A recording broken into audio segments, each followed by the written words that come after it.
Welcome back to Seanbeingsean. Today we have these. Just got these in the mail. They are 20mm spacers. We're gonna put these on the rear tires, and maybe I will eventually move them to the front and get a little bit more extreme ones for the back, because this fitment is kind of whack. You got all that jazz. This will fill up some of the space, but not a whole lot, so we'll see. Now, when you're installing spacers, there's a lot of different reasons people might do this. One reason is just for the looks. If you want it to fit more flush. Spacers can also improve the handling of a car. Other things spacers can do, if you're installing a big brake kit, then sometimes your stock rims won't fit around your new big brake kit, so sometimes it's necessary. But without further ado, let's get this jacked up and let's get going.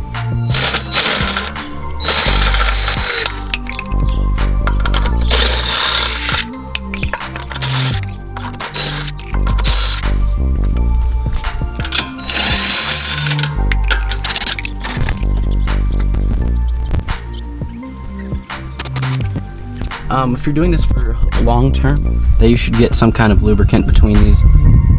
But since I don't plan on having these on for long, just like this, just gonna put them on like that, and use the bolts they come with, and put them on just like so.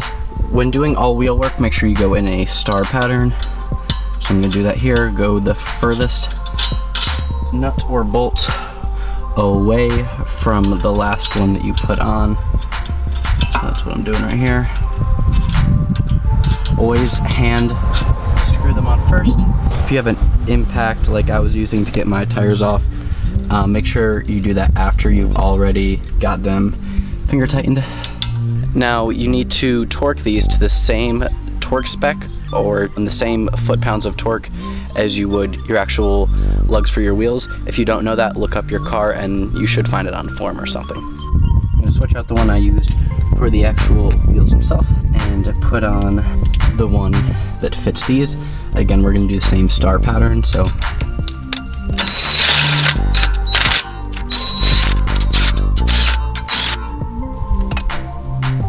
now I looked it up in my car. This torque spec is 80 foot-pounds. You do have to look it up. All cars are different. My old Scion was 67, so that's a pretty big difference. So just look it up and find what that is. Then I have a torque wrench here. You have to set it to the right spec, so let me do that real quick. Alright, so then our last step is to just put the wheel back on, and let's see how this looks.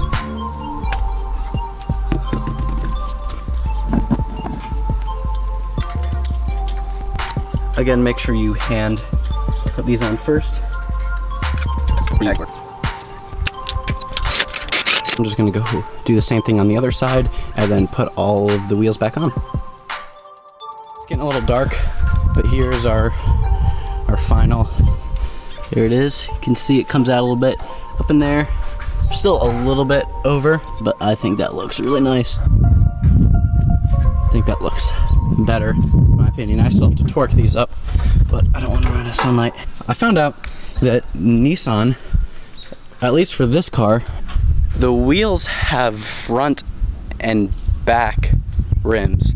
So you can't do a normal tire rotation like you would front right to back left, because you have to keep the fronts on the front and the back on the back, which kind of sucks because I'd really like more tread in my back tires, because it just magically goes quicker for some reason. Yeah, but anyway, I think it looks better. Could even lower it a little bit and be fine. But yeah, there's your final product. Thank you so much for watching this video. If you enjoyed it or found it helpful at all, please hit that thumbs up. If you have any other ideas that I should do to this car or what you've done, comment section below. And please hit that subscribe button, helps me out a bunch. And as always, catch you on the flip. But that's okay, cause we winning, winning, winning, winning. Living high dreams, just come fly with me. Plenty green to go around, picking money trees. If you wasn't picky then, now you struggle.